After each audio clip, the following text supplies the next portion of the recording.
Mon refuge,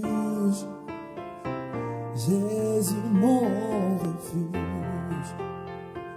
Jésus mon refuge, Jésus mon refuge, Jésus mon refuge. Nous allons tous prendre nos Bibles, si vous avez apporté vos Bibles, et nous allons aller ensemble au livre d'Ésaïe, chapitre 53. Livre d'Ésaïe, chapitre 53. Le thème du message s'intitule « N'oublie jamais pourquoi tu as dit oui à Jésus ». Amen. Regarde ton voisin et dis-lui « N'oublie jamais pourquoi tu as dit oui à Jésus ».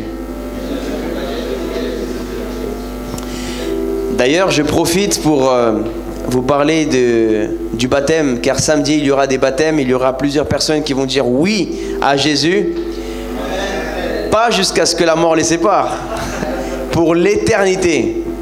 Car la Bible dit que même la mort ne pourra pas nous séparer de l'amour de Christ. Alléluia. Rien ne peut te séparer de Dieu, sauf si toi-même tu décides de te séparer de lui. Mais lui, en tout cas, son alliance est éternelle. Amen. Peu importe tes erreurs, peu importe les chutes que tu as faites, peu importe si tu as été têtu, il t'aime encore. Amen. Et ça, il faut bien le retenir, parce que souvent, on se laisse emporter par la culpabilité, par tellement de choses, et c'est nous-mêmes qui mettons fin à notre relation avec Jésus. Or, lui, il est prêt à continuer avec toi, même avec tout ce que tu as pu lui faire. C'est pas merveilleux, ça? Qu'est-ce que dit la Bible? Même lorsque nous sommes infidèles envers lui, lui, il demeure fidèle envers nous. Gloire à son nom. Je vais lire la parole du Seigneur.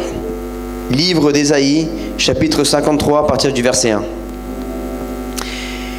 Qui a cru à notre prédication?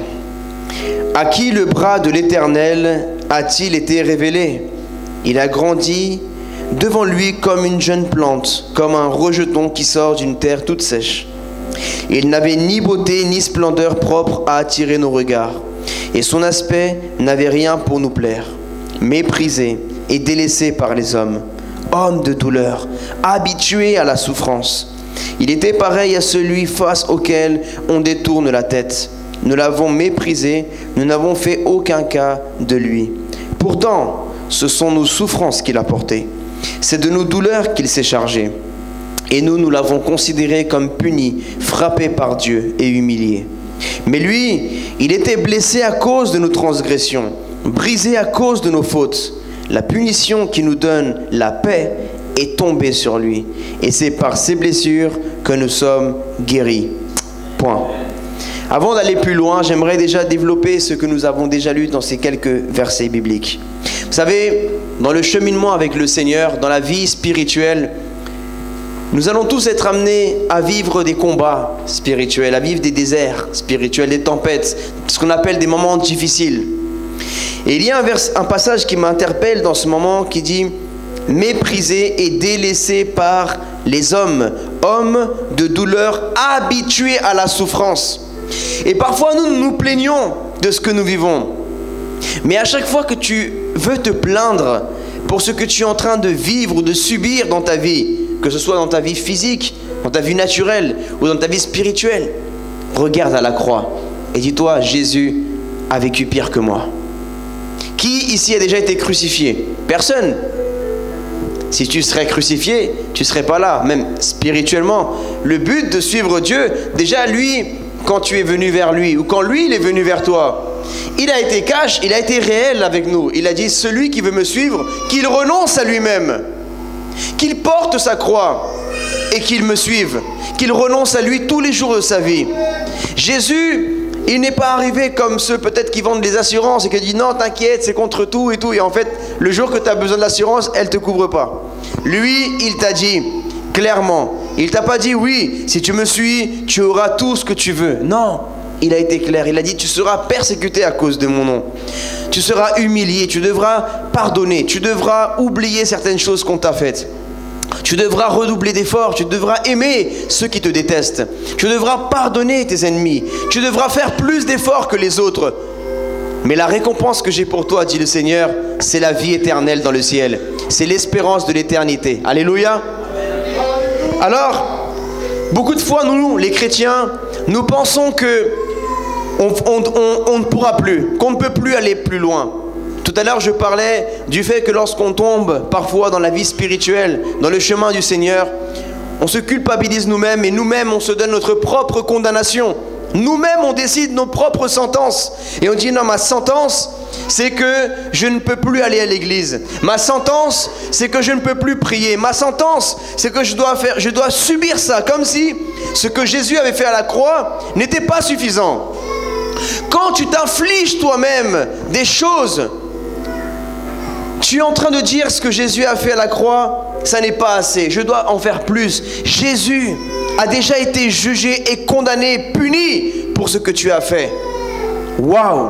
Ça veut dire que malgré les erreurs que nous avons commises, malgré les péchés que tu as commis, Dieu, non seulement qu'il t'aime encore, il continue de t'aimer encore et encore, autant qu'avant, mais en plus il te dit, continue, car j'ai souffert pour que tu ne souffres pas dans ce que tu as vécu.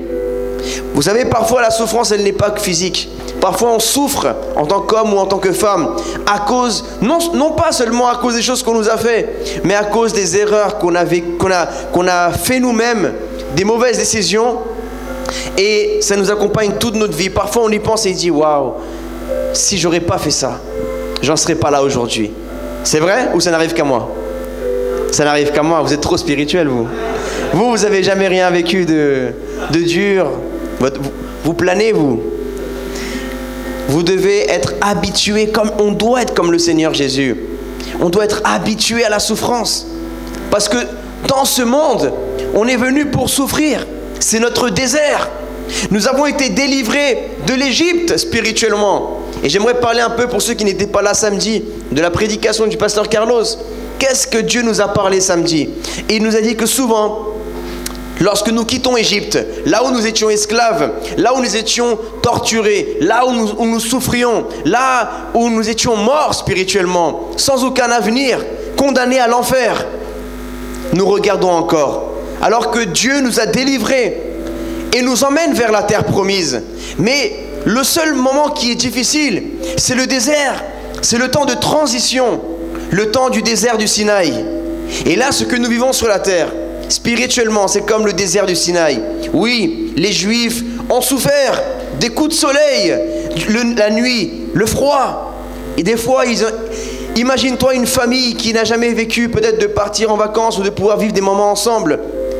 Ils ont dû le faire dans le désert. Ils auraient pu dire, écoute, je vais quitter ce peuple, je vais partir dans un autre endroit. Ou même Moïse aurait pu dire, Seigneur, ce peuple est trop rebelle. J'en ai marre, j'abandonne. Donne ma mission à quelqu'un d'autre, j'en peux plus. Il aurait pu prendre sa femme, ses 2 enfants et partir. Peut-être en Libye ou quelqu'un d'autre, quelque part d'autre. Mais il a dit, je vais persévérer pour honorer l'Éternel. Amen. Toi aussi, n'abandonne pas, ne lâche pas. Dis à ton voisin, n'abandonne pas mon frère. N'abandonne pas ma sœur. Parce que il est vrai que Dieu n'a besoin de personne pour être. Il est celui qui est. Il n'a besoin de rien ni personne, lui-même il est. Il se suffit lui-même. Mais il a tellement d'amour à te donner que quand on dit Dieu a besoin de toi, en vérité c'est nous qui avons besoin de Dieu. Pour tout. Et même dans ce que Dieu nous demande de faire sur la terre, c'est pas pour lui qu'on le fait. En vérité c'est nous qui sommes bénis.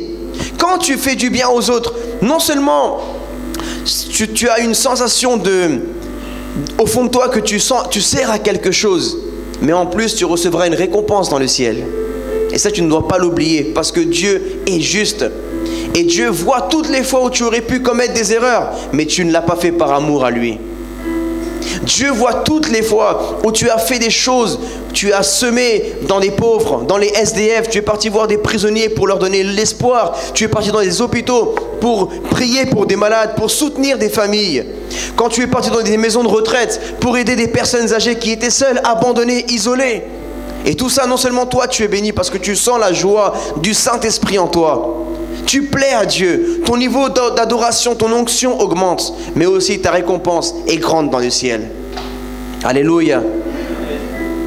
Dieu a besoin de toi, mon frère. Ne soyons pas égoïstes. Souvent, nous prenons des décisions avec nous-mêmes, comme si les seuls impactés, ça allait être nous-mêmes. Pense à ta sœur en Christ ou physique. Pense à tes frères et sœurs. Pense à tes parents. Pense aux âmes que Dieu avait choisi de sauver à travers toi. Et si tu décides de renoncer à l'appel que Dieu a pour toi, ces âmes-là, qui va les sauver?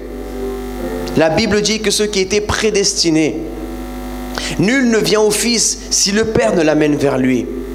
Moi-même qui suis toujours dans les rues, je sais qu'il y a des personnes que Dieu ne va pas les sauver à travers moi. Parce que la Bible dit, certains sont ceux qui sèment, ceux qui plantent, d'autres sont ceux qui arrosent, et d'autres sont ceux qui vont moissonner. Peut-être un jour Dieu va m'utiliser pour semer, mais c'est toi qui vas moissonner. Et si toi tu n'es pas là pour moissonner, qui va moissonner? Un jour peut-être que je vais arroser, mais c'est toi qui devais semer. Pourquoi on ne pense qu'à nous, on est égoïste. Jésus, à la croix, il n'a pas pensé qu'à lui. Il n'a pas dit non, c'est trop dur, j'ai pas l'argent, je suis pas capacité. Non, il a dit, je pense à l'humanité, que si j'abandonne là, ils ne seront pas sauvés. Imaginez-vous des personnes, des serviteurs de Dieu comme Billy Graham, qui ont révolutionné l'évangélisation dans le monde, ou de certains missionnaires. Je parle peut-être des missionnaires que vous ne connaissez pas encore, qu'on appelle des héros de la foi, des généraux de Dieu. Des missionnaires dans les années 1500, 1700, 1600, 1800, qui sont partis missionnaires en Chine. Ils ont dû traduire la Bible du chinois, de l'anglais au chinois. Des missionnaires qui sont partis au Congo à l'époque et qui ont traduit en lingala ou dans d'autres langues, qui sont partis en Inde et qui ont traduit la Bible en hindi. Toutes ces personnes-là, imaginez s'ils auraient abandonné leur combat dans le chemin spirituel qui leur mène à la vie éternelle. Et toi, tu dois former une future génération. Tu dois te lever comme un Moïse. Ne pense pas qu'à toi. Alléluia, vous êtes là? Jésus n'a pas pensé à lui. Il ne pensait plus à lui. Il pensait à l'humanité. Il pensait aux enfants de Dieu. Toi, tu ne dois plus penser à toi. Tu n'existes plus. Tu n'existes plus. Tu as dit oui à Jésus. Tout à l'heure, j'écoutais une prédication d'un pasteur. Et il disait souvent, quand j'entends les personnes qui veulent se marier, il me dit, pasteur, je veux un homme comme ça, et on a une longue liste de l'homme que les sœurs veulent, ou les frères ont une longue liste de la femme idéale pour eux. Et alors le pasteur le disait à chaque fois, quand il sortait la liste, il dit, elle est très bien la liste. Tu veux un homme qui ait beaucoup de diplômes, waouh, c'est très bien. Et toi, comment tu vas à l'école?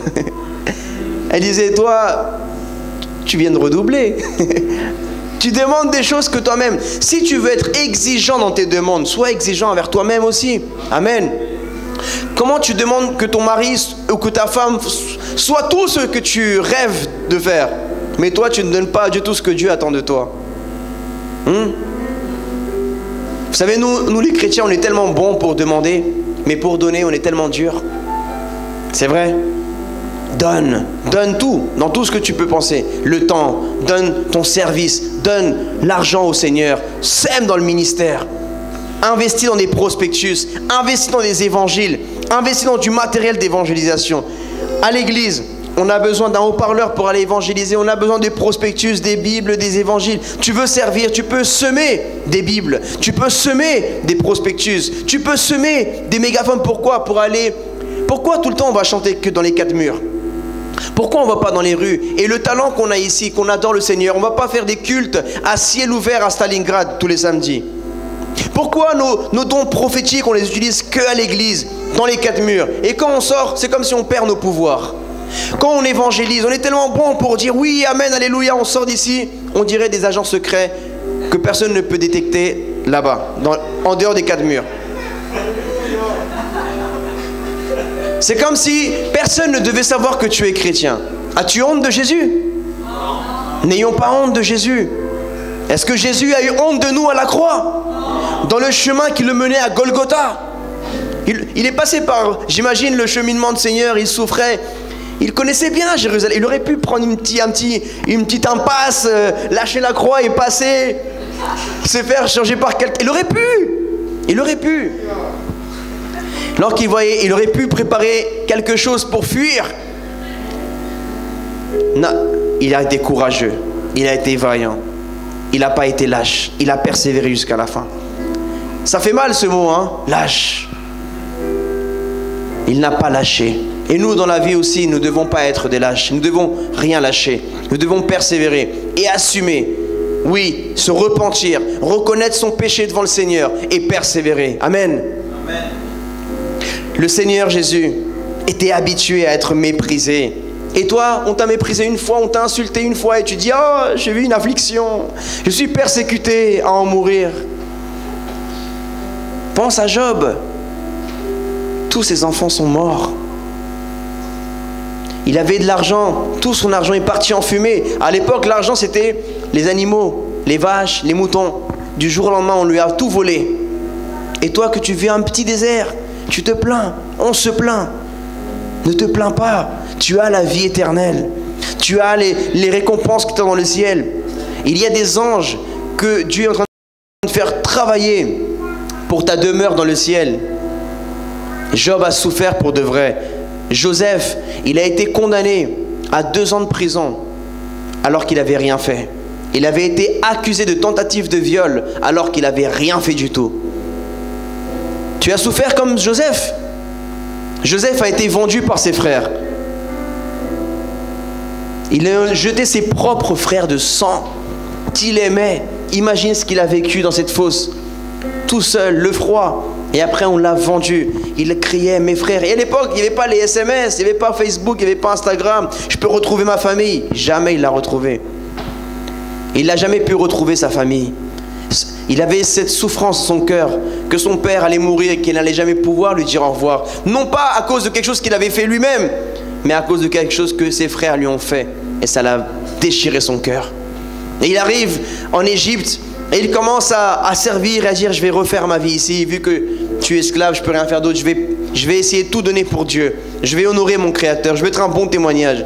Il est un bon témoignage. Et là, injustement, le diable prépare un coup contre Joseph. Et on l'accuse de viol. Et il est parti, de tentative de viol, il est parti 2 ans en prison. Et il croyait que tout était fini pour lui. Mais même dans tout ce qu'il a vécu, il n'a pas oublié les rêves que Dieu lui avait donnés. Et toi aussi, n'oublie pas les rêves que tu as reçus de la part de Dieu.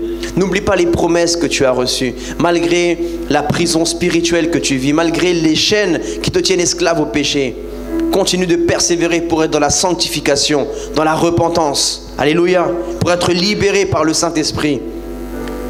Peut-être Joseph, pendant ces années, il était en prison. Il croyait que tout était fini pour lui. Et il aurait pu se dire, mais Seigneur, je fais tout pour toi, mon Dieu. J'ai été un fils obéissant à mon père. J'ai fait tout ce que mon père m'a dit.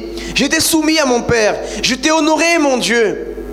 Il aurait pu réclamer à Dieu. Et nous aussi, parfois, nous réclamons à Dieu. Pourquoi? Mais nous, de quel droit nous disons à Dieu pourquoi? Si même nous sommes vivants par sa grâce. Si tu respires encore, pourquoi tu ne dis pas à Dieu, pourquoi je respire encore alors que je ne mérite pas? Est-ce que tu te poses déjà cette question? Qu'est-ce que tu fais vivant déjà?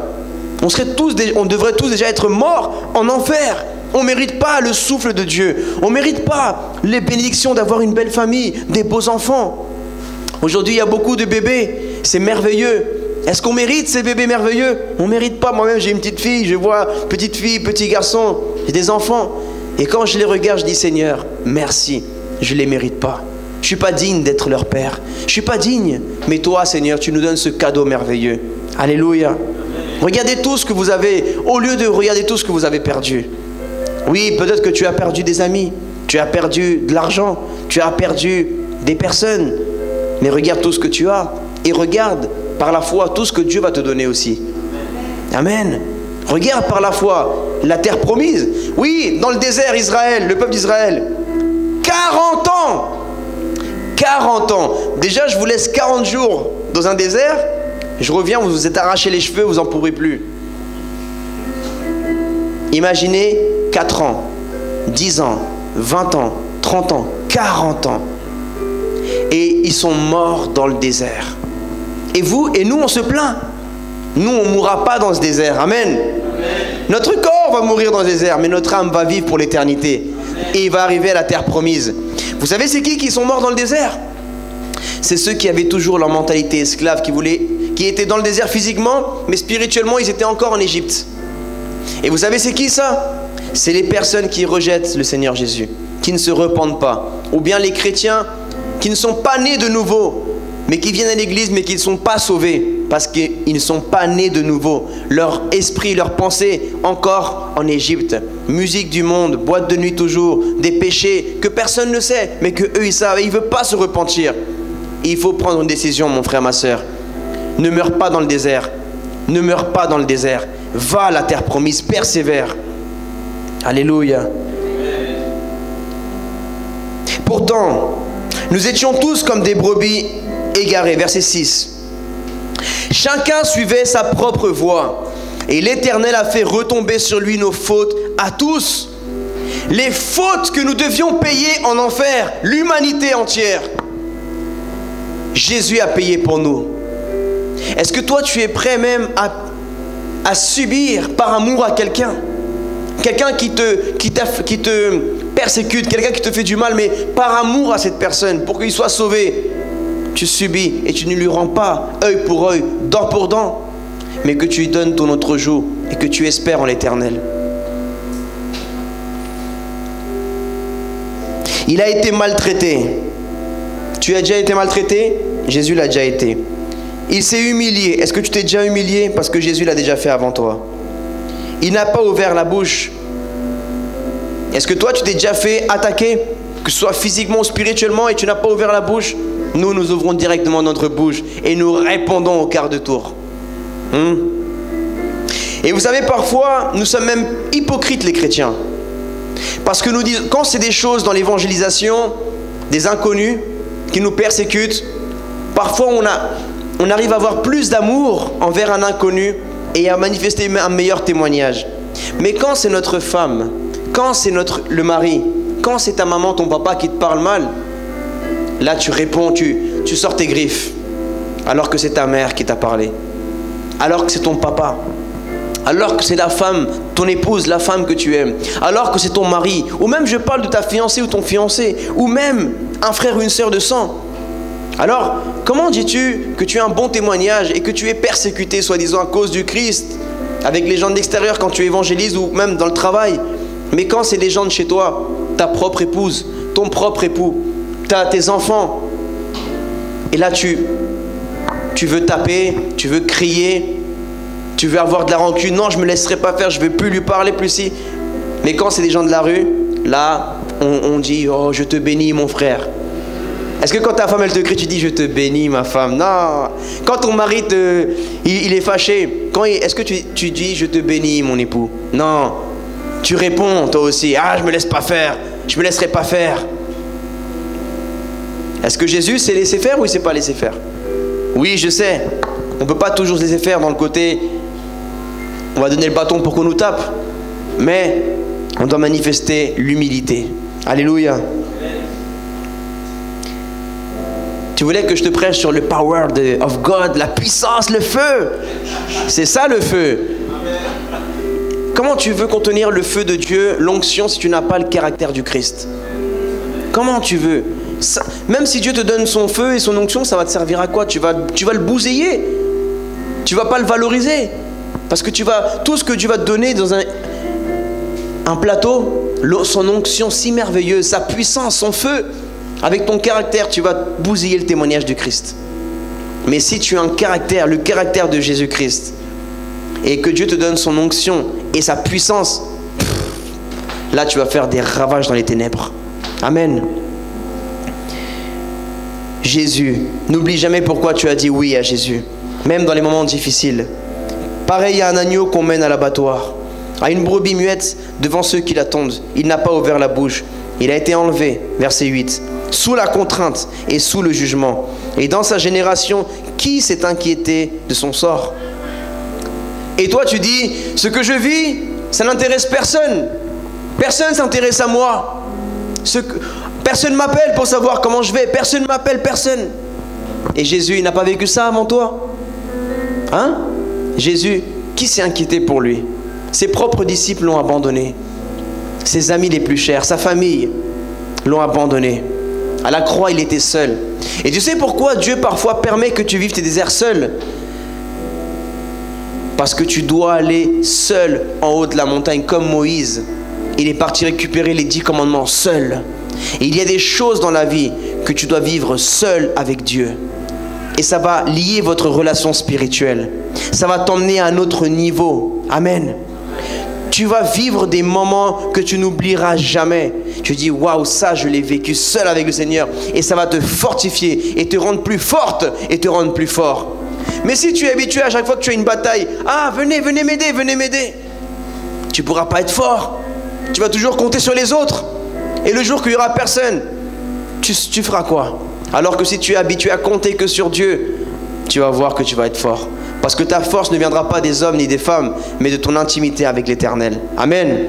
N'oublie jamais ça parce que c'est très important. Qui s'est soucié de ce qu'il était exclu de la terre, des vivants? Frappé à cause de la révolte de mon peuple, on a mis sous son tombeau parmi les méchants sa tombe avec le riche, alors qu'il n'avait pas commis de violence et qu'il n'y avait pas eu de tromperie dans sa bouche. L'Éternel a voulu le briser par la souffrance. Point. Et ce que tu vis, souvent on croit que c'est des attaques du diable, mais parfois c'est Dieu qui nous brise. Qu'est-ce que la Bible dit? Dieu a voulu le briser. Pourquoi Dieu va vouloir briser quelqu'un? Pour refaire un nouveau. Quand il a été mort, un nouveau Christ est ressorti. Il est mort en tant qu'agneau, mais il est ressuscité en tant que lion. Alléluia. Quand il est mort en tant qu'Adam, mais il est ressuscité en tant que deuxième Adam. Spirituellement, ton Adam doit mourir pour que naisse un Jésus en toi. Le vase que tu étais avant, le vase qui était un vase fissuré, un vase qui n'était pas d'honneur, Dieu qui est le potier, il va briser le vase et avec cette même pâte, il va refaire un nouveau vase avec plus d'amour, plus de sainteté, plus d'humilité, plus de pardon. Oui, ça va faire mal. Quand Dieu te brise, ça fait mal. Mais pense à ce vase que tu vas devenir. Tout le monde te voudra, tu seras un vase précieux. Pour l'instant, peut-être, ça fait mal. Mais pense à la fin, quand tu seras présenté devant Dieu le Père. Et il te dira, waouh, rentre dans mon royaume. Le potier, c'est par amour qu'il te brise. Parce que si un vase ne lui intéresse pas, il ne va même pas le briser.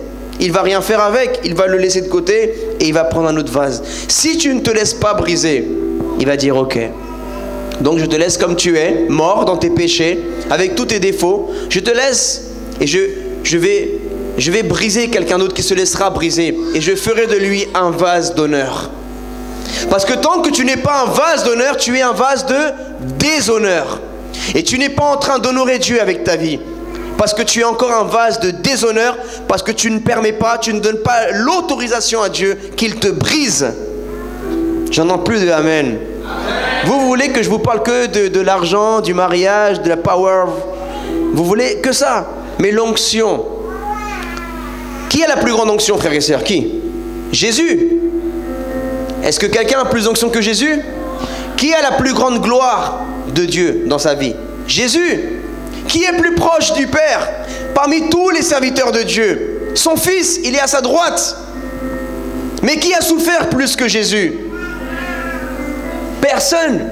Qui a été brisé plus que Jésus? Personne. Aujourd'hui, tout le monde veut la gloire de Dieu. Tout le monde, on veut l'onction, la puissance.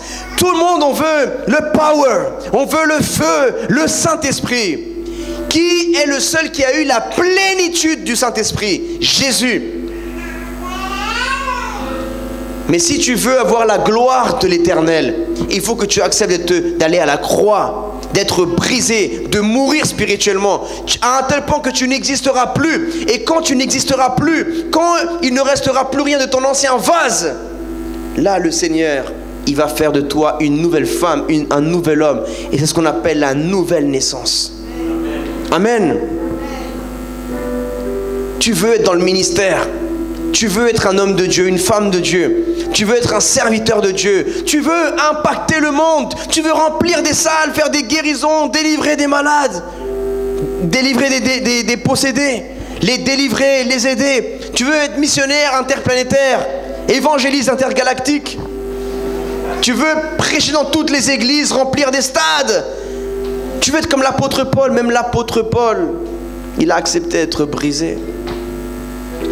Quand Dieu a choisi l'apôtre Paul, qu'il a fait tomber du cheval, qu'il a rendu aveugle, il a rendu aveugle ses yeux physiques pour lui ouvrir ses yeux spirituels. Et Dieu, il a dit quoi à son fils, à son serviteur qui est parti? Il me semble que c'était Ananias. Il est parti il a dit va guérir, redonner la vue à Saul, que maintenant j'appelle Paul. Il a dit non, pas lui. Il a dit vas-y, parce que je l'ai choisi pour faire connaître mon nom. Pourquoi Dieu t'a choisi? Pour faire connaître son nom. Mais toi, tu veux tout abandonner. Mais si tu abandonnes, si tu lâches avec le Seigneur Jésus, alors il y aura une personne de moins qui va annoncer le nom de Jésus en France et dans le monde entier. Et ce nom est le seul nom qui sauve. Tu ne peux pas faire ça. Mais quand Dieu a appelé son serviteur pour aller donner la vue à l'apôtre Paul, qu'est-ce qu'il lui a dit aussi? Je l'ai choisi aussi pour qu'il souffre à cause de moi. Et là, j'aimerais nous emmener à l'évangile selon Matthieu pour vous parler de la souffrance. Parce que ce qui ressort le plus dans cette terre, dans ce monde que nous vivons, c'est la souffrance. Voilà pourquoi même nous disons que même lorsqu'un bébé vient au monde, déjà il souffre, il crie. Il naît déjà, on souffre dès qu'on vient au monde. On commence à pleurer, tellement ce monde est un monde de souffrance. Et on va lire ce que dit l'évangile selon Matthieu. Évangile selon Matthieu au chapitre 5, verset 7. Notez ces passages bibliques. Heureux ceux qui font preuve de bonté. De quoi? De bonté. Ou heureux les méchants qui ne se laissent pas faire. Car on aura de la bonté pour eux. Si tu es bon avec les autres, tu récolteras de la bonté toi aussi, quand tu commettras une erreur.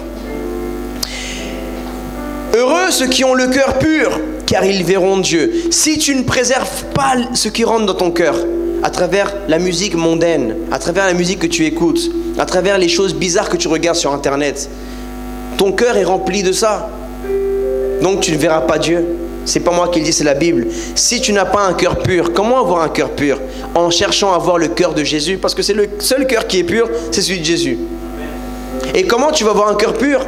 En passant plus de temps avec Jésus, dans l'intimité, et en développant le cœur de Jésus. Comment? C'est pas un don, le cœur de Jésus. C'est un fruit. Il faut travailler la terre. L'agriculture, il faut travailler la terre. Et voilà, il y a des choses, c'est un don. Un don, c'est quelque chose que tu n'as rien fait, tu le reçois. Mais un fruit, c'est quelque chose qu'il faut travailler. Il faut travailler la terre pour que la terre puisse t'apporter ce qu'elle a à t'apporter. Et toi, il y a des choses que tu dois travailler en toi. Tu dois te repentir, tu dois t'efforcer, détourner les yeux, fermer des comptes, des trucs. Arrache ces choses-là de ta vie pour que tu puisses avoir le cœur de Jésus. Parce que plus tu écouteras des louanges, plus ton cœur sera rempli des louanges. Plus tes yeux vont, à travers tes yeux, vont lire la parole de Dieu. Plus ton cœur sera rempli de la parole de Dieu. Plus tu regarderas la nature, plus ton cœur sera rempli des choses positives. Mais plus tu vas regarder de la violence, de l'impudicité, plus tu vas écouter des musiques mondaines, plus tu vas faire des choses pas bien, parler des choses, des gros mots, de la murmuration, de la critique, de la médisance, plus ton cœur va être pourri. Mais plus tu vas être comme Jésus, plus tu verras Dieu. Heureux ceux qui procurent la paix, car ils seront appelés fils de Dieu. Ça veut dire quoi, procurer la paix? Ça veut dire même dans un problème, ce que dans nos jours on appelle une embrouille, quand quelqu'un te cherche, te provoque pour une dispute, si tu vas procurer la paix, alors qu'est-ce qu'il dit? Ils seront appelés fils de Dieu. Mais si toi tu es quelqu'un qui cherche toujours les problèmes, c'est à cause de toi que toujours les problèmes s'enclenchent à la maison, avec ta mère, avec ton père, avec ta femme, ton mari, tes enfants, tes frères et sœurs, pose-toi des questions. Est-ce que je suis vraiment en train d'agir comme une fille de Dieu ou comme une fille du diable? Est-ce que je suis en train d'agir comme un fils de Dieu ou comme un fils du diable? Amen. Heureux ceux qui sont persécutés pour la justice. Et là, c'est là où je veux en venir. Car le royaume des cieux leur appartient. Heureux serez-vous lorsqu'on vous insultera, qu'on vous persécutera et qu'on dira faussement de vous toutes sortes de mal à cause de moi. Réjouissez-vous, a dit Jésus, et soyez dans l'allégresse, parce que votre récompense sera grande au ciel. En effet, c'est ainsi qu'ont été persécutés les prophètes qui vous ont précédés. Vous avez compris cette phrase? Vous savez que quand on dit persécuté, on pense juste aux chrétiens persécutés à cause du nom de Jésus. Mais est-ce que vous savez que même quand vous avez des problèmes avec quelqu'un au travail, quand des gens font des choses contre vous, parlent de vous, vous critiquent, des gens vous cherchent, vous insultent à cause de quoi que ce soit qui n'a même pas à voir avec l'évangélisation ou avec l'œuvre de Dieu, c'est même à cause de Jésus. Vous savez pourquoi? Parce que c'est à cause de Jésus que tu ne vas pas cogner la personne. C'est par l'amour que tu as pour Jésus.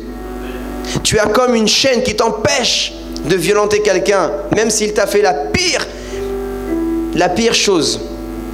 Tu as comme une muselière spirituelle qui t'empêche d'insulter, qui t'empêche de répondre aux disputes.